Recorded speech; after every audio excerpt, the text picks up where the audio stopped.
Tuhan, di mana saja Anda berada. Kita akan mempelajari pelajaran sekolah Sabat di pelajaran yang kedua. Mari kita berdoa. Bapa di sorga, di saat kami akan mempelajari firman-Mu, kami percaya tuntunan Roh-Mu akan berikan kami pengertian dan pemahaman sorga. Terima kasih untuk berkat rohani yang Engkau akan karuniakan. Dalam nama Yesus kami berdoa. Amin.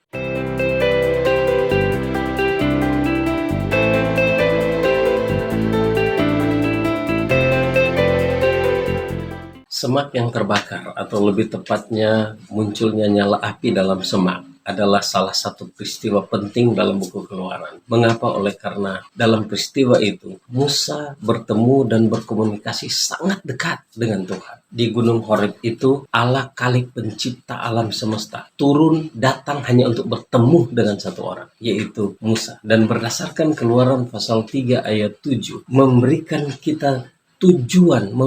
kita pernyataan bahwa tujuan kedatangan Tuhan untuk bertemu dengan Musa adalah untuk menyampaikan kerinduannya, menyampaikan rencananya untuk melepaskan bangsa Israel dari penindasan, dari penderitaan dalam kesukaran perhambaan yang mereka alami di tanah Mesir. Bukan hanya untuk melepas, tapi Tuhan juga menyiapkan tempat yang lebih baik untuk mereka demi masa depan mereka. Dan saya percaya bahwa Tuhan juga telah melakukan itu dalam pengalaman hidup saudara di waktu yang lalu. Dalam pengalaman hidup kita semua ada banyak kesukaran, ada banyak penderitaan, ada banyak masalah yang kita hadapi. Dan Tuhan tolong melepaskan kita. Dia bukan cuma lepaskan, tetapi dia juga menyiapkan masa depan yang lebih baik bagi kita. Di tempat di mana semak yang terbakar itu juga menjadi tempat di mana Tuhan memanggil Musa. Walaupun Musa sempat menolak, ia memberikan beberapa alasan untuk menolak panggilan itu. Tapi pada kenyataannya, ia melepaskan semua rencananya dan dia menerima akan panggilan Tuhan itu. Memang dalam realita kehidupan kita menunjukkan bahwa kita semua memiliki rencana secara pribadi tentang apa yang kita akan lakukan ke depan. Semua kita buat untuk kebaikan kita ke depan dan kita pikir bahwa itu adalah rencana yang terbaik. Tapi di sisi lain, kita juga tahu bahwa Tuhan memiliki rencana untuk kita. Rencana untuk kebaikan kita. Dan pada kenyataannya, rencana Tuhan selalu yang terbaik untuk kita. Dan di saat kita mengambil keputusan untuk menerima akan rencana Tuhan, menerima panggilan Tuhan, itu berarti kita menomorduakan akan rencana kita. Kita membuang rencana kita. Dan kita menerima panggilan Tuhan. Musa melakukan itu 3.500 tahun yang lalu di Gunung Horeb. Ia meninggalkan rencananya dan mengikuti rencana Tuhan. Hasilnya adalah saat ini Musa ada dalam kerajaan sorga. Bagaimana kalau panggilan itu datang kepada saudara saat ini? Apa yang akan engkau lakukan? Mari kita ikuti beberapa penyampaian menarik dari para hamba-hamba Tuhan mengenai pelajaran semak yang terbakar ini.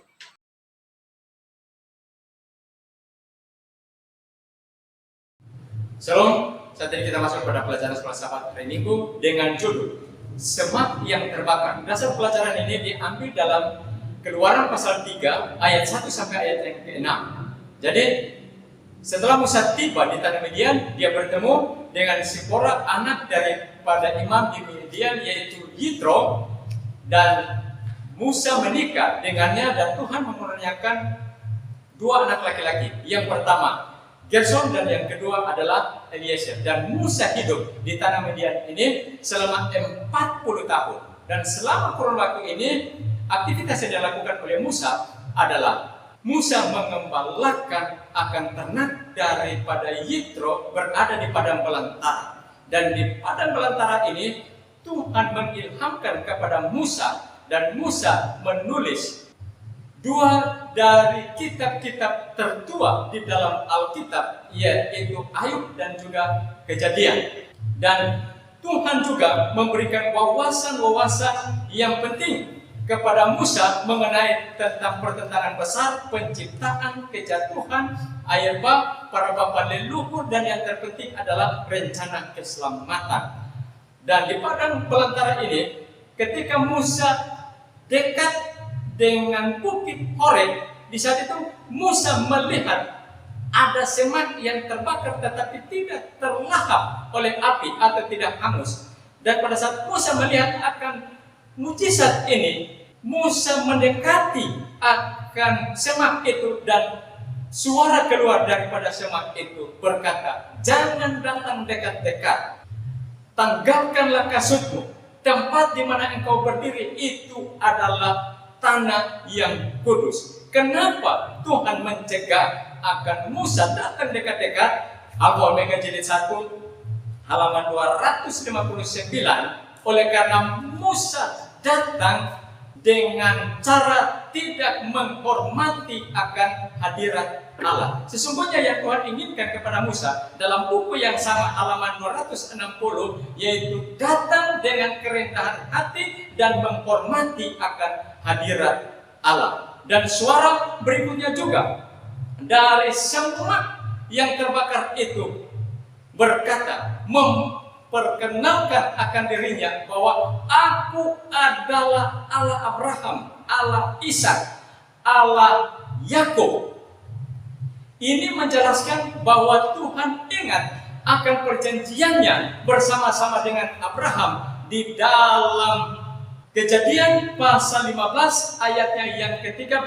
Dia berkata bahwa bangsa Israel ini akan diperbudak di negeri asing selama 400 tahun. Dan saat ini bangsa Israel telah ada di Mesir diperbudak telah mencapai waktu 400 tahun. Dan sudah tiba saatnya mereka harus dibawa keluar dari tanah Mesir menuju kepada tanah perjanjian. Dan Musa, Tuhan memberikan waktu bagi dia untuk mempersiapkan akan dirinya menjadi pemimpin bagi Tuhan selama 80 tahun.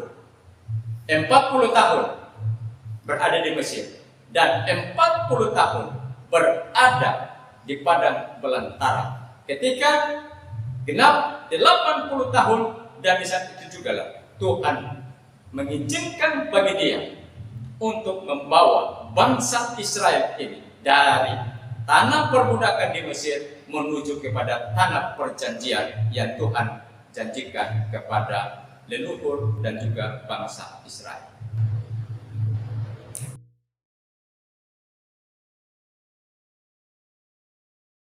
Aplikasi daripada pelajaran Musa saat ini yang bisa kita ambil adalah 80 tahun bukanlah waktu yang singkat, tetapi sebuah proses kehidupan yang panjang yang dialami oleh Musa saat itu.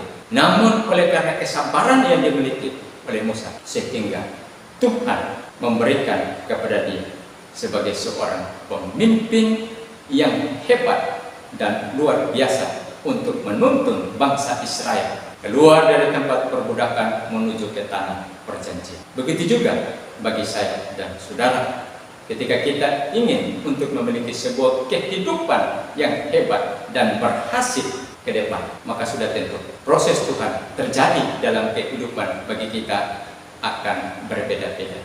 Namun ketika kita ada dalam proses Tuhan saat ini, hal yang perlu untuk kita perhatikan pada saat ini adalah marilah kita percaya kepada Tuhan pada saat kita ada di dalam proses Tuhan. Yang berikutnya, marilah kita memiliki kesabaran di dalam Tuhan pada saat kita ada di dalam proses Tuhan, karena waktu Tuhan akan indah pada waktu.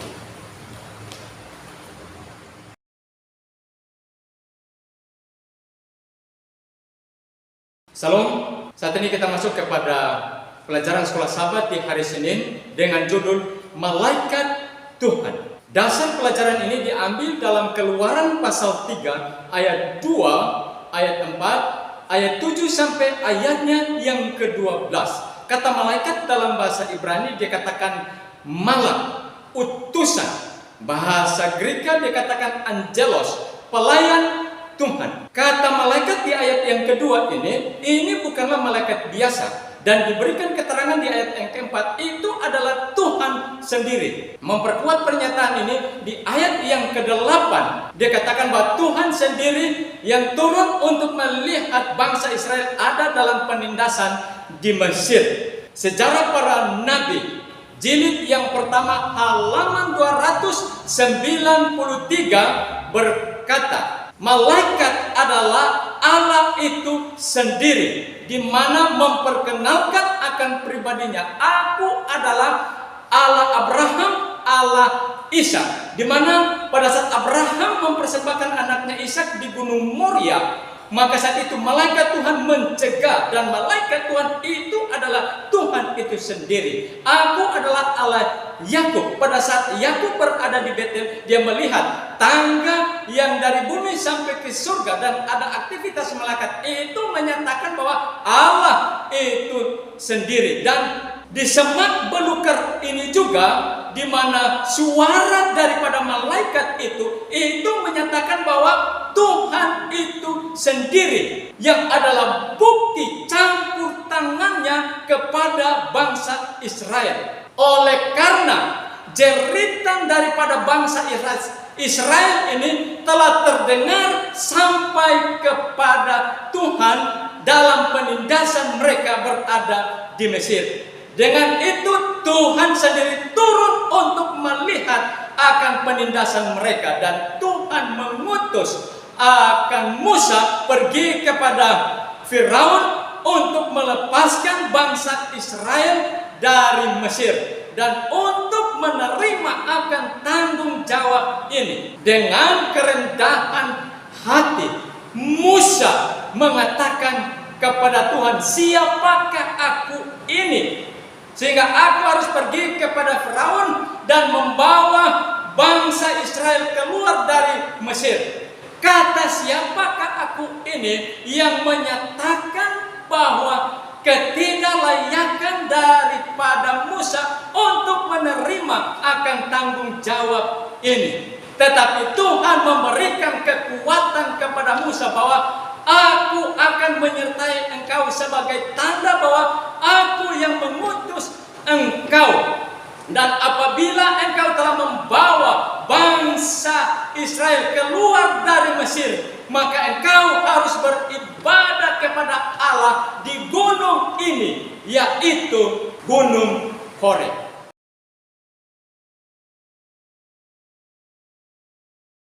Aplikasi dari pelajaran ini adalah Tuhan di dalam kerendahan hatinya, Ia turun dari surga ke dunia ini menyerupai seorang malaikat untuk melihat akan umatnya, bangsa Israel, di dalam tempat penindasan di Mesir, oleh karena jeritan mereka telah sampai kepada Tuhan, dan Tuhan ingin membebaskan mereka dari tempat penindasan di Mesir. Dan Musa di dalam kerendahan hatinya di hadapan Tuhan, Tuhan memilih dia sebagai pemimpin bangsa Israel untuk pergi menghadap Firaun, untuk membawa bangsa Israel keluar dari tanah Mesir menuju ke tanah perjanjian. Begitu juga bagi saya dan saudara sebagai umat Tuhan. Tuhan merindukan bagi kita untuk memiliki kerendahan hati di dalam pelayanan, baik itu di rumah, di lingkungan tempat kita tinggal, di dalam gereja, dan di tempat di mana kita bekerja. Kerendahan hati adalah hal yang mulia yang dinilai Allah di dalam kehidupan kita sebagai umat Tuhan.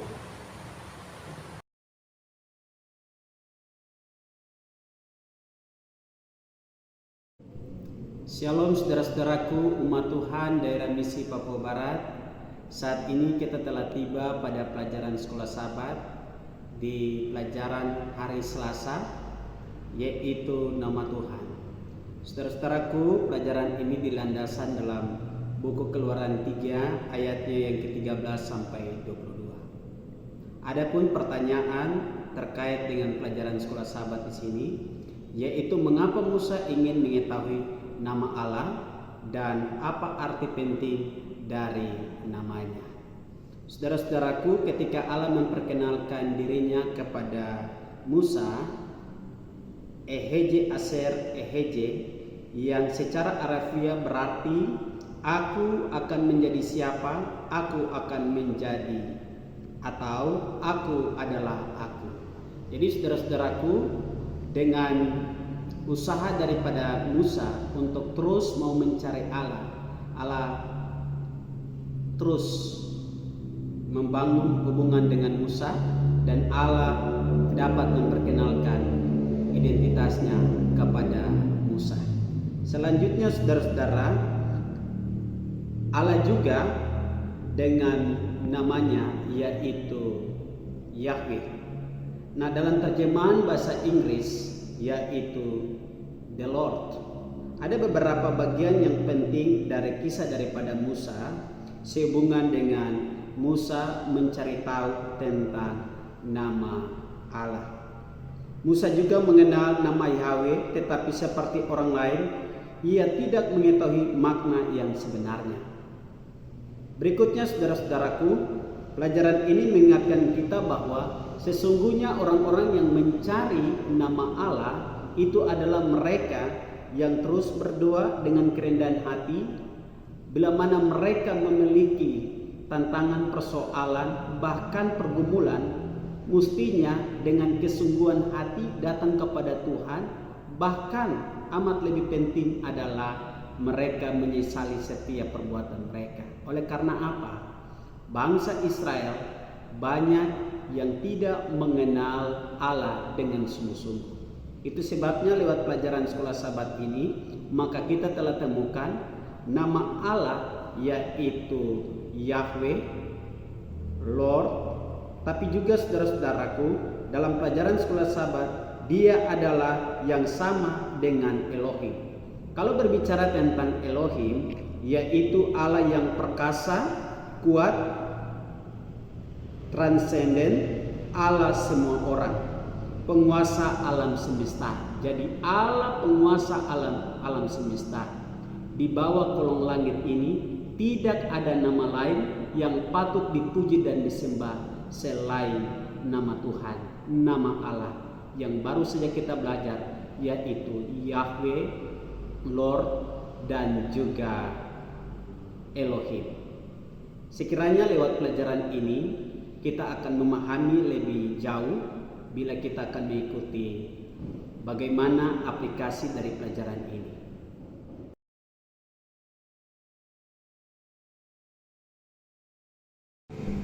Yang menjadi aplikasi daripada pelajaran hari Selasa, tentu ada pertanyaan untuk aplikasi kita dalam kehidupan kita sehari-hari, yaitu dengan cara apa kita mengalami kedekatan dengan Yahweh yang Dia inginkan dengan semua yang berserah kepadanya.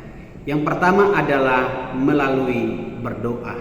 Berbicara tentang berdoa itu berarti bahwa kita senantiasa bangun komunikasi doa setiap hari, ya, bukan saja kepada kelompok kita, tetapi juga saudara-saudaraku, kita punya hubungan yang intim dengan Tuhan, menyampaikan apa yang menjadi kebutuhan kita, ya, menyampaikan perasaan kita kepada Tuhan, sehingga Tuhan Sang Maha Tahu, Dia mengetahui apa yang menjadi kebutuhan utama kita.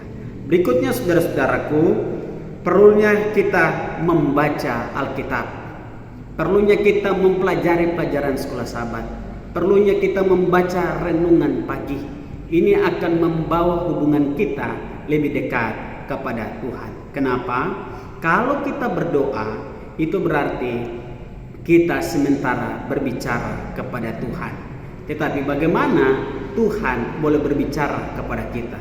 Yang pertama adalah melalui firman-Nya, tetapi juga dengan kuasa Roh Kudus. Dia akan berbicara dalam setiap hati kita semua.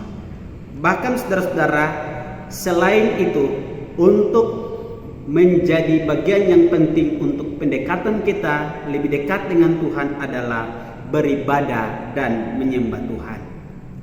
Kenapa pentingnya kita beribadah dan menyembah Tuhan? Oleh karena sebagai bentuk kita menghormati kepada Tuhan dan mengakui kebenaran dan kasih-Nya. Berikutnya saudara-saudaraku, kita hidup dalam ketaatan, mengikuti kehendak-Nya, menghindari dosa dan mengikuti jalan Tuhan.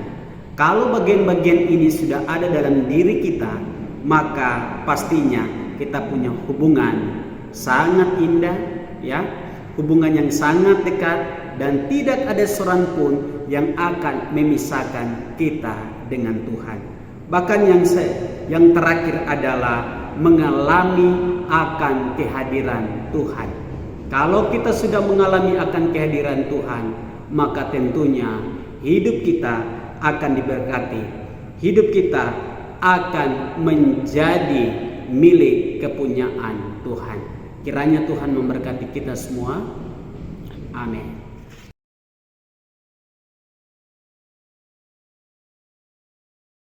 Shalom, salam sejahtera untuk kita semua. Tuhan memberkati kita semua tentunya dengan berkat-berkat yang terbaik yang kita rasakan dalam kehidupan kita. Pelajaran sekolah sahabat kita adalah pelajaran yang menarik. Dan pelajaran pada hari Rabu ini adalah sebuah pelajaran yang patut untuk kita perhatikan. Karena ini menjadi sebuah gambaran penting tentang bagaimana kita menyikapi akan panggilan-panggilan daripada Tuhan. Pelajaran hari Rabu dengan judul 4 alasan. Yang menjadi pertanyaan bagi kita pada saat ini adalah bagaimanakah cara Musa menanggapi akan panggilan daripada Tuhan? Kalau kita melihat akan pelajaran ini, maka akan kita dapat bahwa Musa meragukan akan panggilan daripada Tuhan. Dia berusaha untuk mengajukan berbagai macam alasan agar dia tidak mau menjalankan akan panggilan daripada Tuhan yang ada. Ada 4 alasan yang ia coba sampaikan kepada kita sehubungan dengan panggilan yang Tuhan berikan kepada. Yang pertama adalah kata siapakah aku. Kata siapakah aku ini merujuk kepada perasaan tidak cukup mampu daripada Musa untuk menjalankan akan panggilan daripada Tuhan. Yang kedua adalah siapakah engkau. Kata siapakah engkau ini juga merujuk kepada bagaimana keingintahuan daripada Musa untuk mengetahui identitas daripada Allah yang mengutus atau memanggil dia. Yang ketiga adalah bagaimana jika mereka tidak percaya padaku? Inilah pertanyaan yang disampaikan oleh Musa atau alasan disampaikan oleh Musa yang merujuk kepada keadaan dia sebagai manusia dan kecemasan dia akan penolakan yang bisa saja terjadi ketika dia menjalankan akan misi dan tanggung jawab tersebut. Dan yang keempat adalah aku tidak fasih berbicara. Kata ini merujuk kepada perasaan tidak kompeten daripada Musa dalam menyikapi tugas tanggung jawab yang ada. Dia merasa tidak sanggup, merasa tidak mampu untuk berbicara atau melakukan sesuatu dalam tugas tanggung jawab yang Tuhan percayakan dalam kehidupan kita. Saudara, dalam menyikapi akan hal ini, Allah menunjukkan 3 tanda ajaib kepada Musa untuk meyakinkan Musa akan panggilan yang diberikan oleh Tuhan kepada dia. Yang pertama adalah tongkat menjadi ular. Inilah tanda yang diberikan kepada Musa. Tanda kedua adalah tangan Musa kena penyakit kusta dan pada akhirnya juga ia disembuhkan pada saat itu juga. Dan yang ketiga adalah air dapat berubah menjadi darah. Inilah tanda-tanda yang diberikan oleh Allah untuk meyakinkan Musa agar menerima akan panggilan daripada Tuhan kepada dia. Kalau kita lihat dalam peristiwa ini bahwa Allah cukup bersabar untuk memberikan akan solusi atas kekhawatiran daripada Musa. Dia berjanji dia akan menyertai akan Musa. Bahkan dia memberikan penolong, pendamping Musa yaitu Harun untuk mendampingi Musa dalam tugas tanggung jawab panggilan yang Tuhan berikan kepada dia. Dan pada akhirnya kalau kita baca dalam pelajaran sekolah sahabat, Musa walaupun dengan keadaan terpaksa dia menerima akan panggilan daripada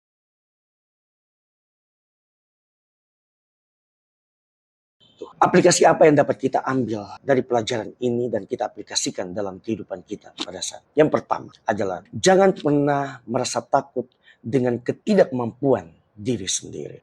Ada banyak orang seringkali ragu untuk melakukan atau menjalani panggilan pelayanan oleh karena mereka merasa diri mereka tidak layak. Tapi sekali lagi dikatakan di sini bahwa Allah tidak mencari yang sempurna, tapi Allah mencari yang siap atau mau untuk dipakai dalam pelayanan yang ada. Yang kedua, Tuhan menyediakan alat dan dukungan untuk menjalankan akan panggilan daripada Tuhan. Sama seperti Musa, dia dibekali dengan karunia-karunia yang ada. Dia dibekali dengan atau dibantu dengan seorang teman yaitu Harun. Demikian pula kita dalam kehidupan kita. Apapun tugas tanggung jawab yang Tuhan percayakan dalam kehidupan kita, percaya bahwa Tuhan akan menyediakan alat-alat atau dukungan agar kita disanggupkan dan dimampukan. Mungkin dengan talenta, mungkin dengan karunia yang Tuhan percayakan. Atau bahkan Tuhan akan menggunakan orang lain untuk menolong kita menjalankan tugas dan tanggung jawab yang Tuhan percayakan dalam. Yang berikutnya adalah pentingnya mengakui dan menghadapi ketakutan dengan iman.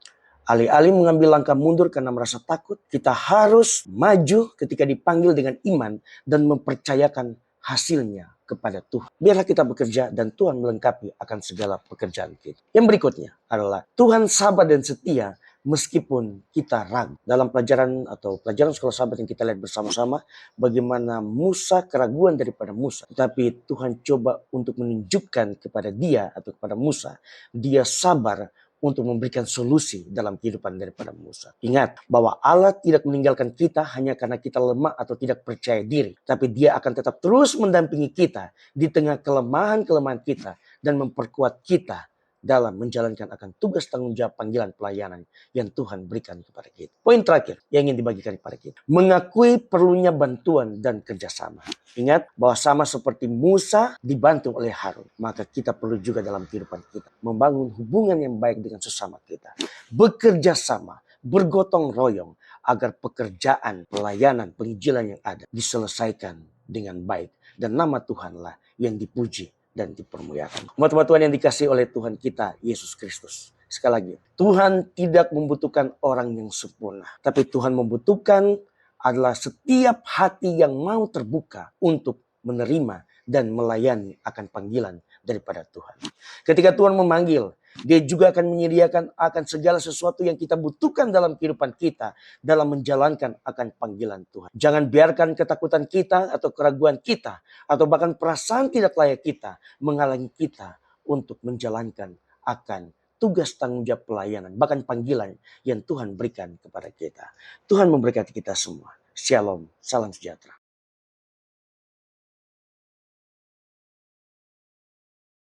Shalom. Kita akan merenungkan satu kisah penting yang ada di dalam Alkitab yang sering kali diabaikan, namun menyimpan pelajaran besar tentang ketaatan dan perjanjian dengan Allah. Pembahasan kita saat ini adalah tentang sunat. Mari kita mulai. Pertanyaan penting bagi kita saat ini adalah, mengapa Tuhan hampir membunuh Musa padahal ia sedang menjalankan misi ilahi kembali ke Mesir? Saudara-saudara yang dikasihi Tuhan, pelajaran sekolah sahabat di hari Kamis 10 Juli 2025 membawa kita pada sebuah kisah yang mengejutkan yang dicatat di dalam Keluaran pasal 4 ayat 24 sampai ayat 26. Saat Musa sedang dalam perjalanan kembali ke Mesir untuk menjalankan misi ilahi, tiba-tiba Alkitab berkata bahwa Tuhan berikhtiar untuk membunuhnya. Ini terdengar sangat janggal. Tetapi dari konteks, kita tahu bahwa Musa telah mengabaikan perintah penting dari Tuhan, yaitu sunat bagi anaknya. Sunat adalah tanda perjanjian antara Allah dan umatnya sejak zaman Abraham. Dan Musa sebagai pemimpin umat seharusnya menjadi contoh ketaatan sepenuhnya. Namun oleh karena kompromi, mungkin dengan istrinya Zipora, anaknya belum disunat. Dan di dalam krisis itu, Zipora bertindak cepat. Ia sendiri melakukan sunat. Dia menyentuh Musa dengan kulit katan yang berdarah. Darah itu menjadi simbol penebusan. Darah itu juga menjadi simbol ketaatan dan pengudusan. Barulah nyawa Musa diselamatkan. Pelajarannya sangat jelas bagi kita di zaman ini, di mana ketaatan yang utuh bukanlah pilihan. Itu adalah syarat untuk seorang pemimpin rohani. Bahkan seorang nabi pun tidak dikecualikan. Tuhan menuntut kesetiaan penuh dari hamba-hambanya, bukan setengah hati, bukan tunda-tunda, tapi taat sepenuhnya. Tuhan memberkati.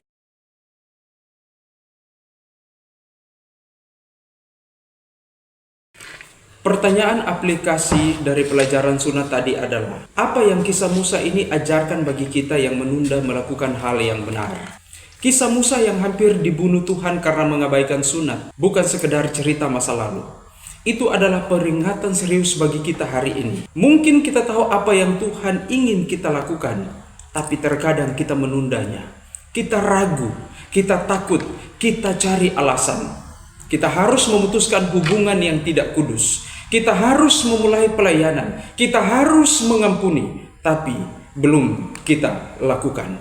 Kisah ini berkata, jangan tunda-tunda ketaatan. Karena saat kita sengaja menunda, kita juga sedang menjauh dari perlindungan Tuhan. Musa hampir kehilangan nyawanya karena satu kelalaian. Maka marilah hari ini juga Kita lakukan apa yang benar di hadapan Tuhan. Ketaatan bukan beban. Itu adalah jalan kepada berkat dan pemeliharaannya. Taatilah sekarang, jangan nanti.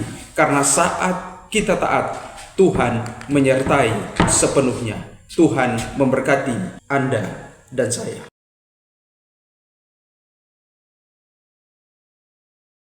Umat-umat Tuhan, mari kita menghadap Tuhan dalam doa. Kami berterima kasih kepadamu ya Tuhan, oleh karena tuntunan kuasa roh-Mu, membuat kami boleh memahami akan firman-Mu melalui hamba-hamba-Mu yang telah membagikan. Kami percaya Allah yang telah beserta dengan bangsa Israel adalah Allah juga yang beserta dengan kami saat ini. Semua pergumulan kami, semua yang kami hadapi, kami percaya bahwa Tuhan memiliki jalan keluar, dan Tuhan yang akan memberikan kami kelepasan dan keselamatan. Tuhan akan memberkati semua pemirsa dimanapun mereka berada. Kasih karunia, anugerah, dan rahmat-Mu, berkat-berkat jasmani dan berkat-berkat rohani, Tuhan curahkan dan limpahkan bagi mereka semua. Di dalam nama Yesus kami berdoa dan bermohon. Amin.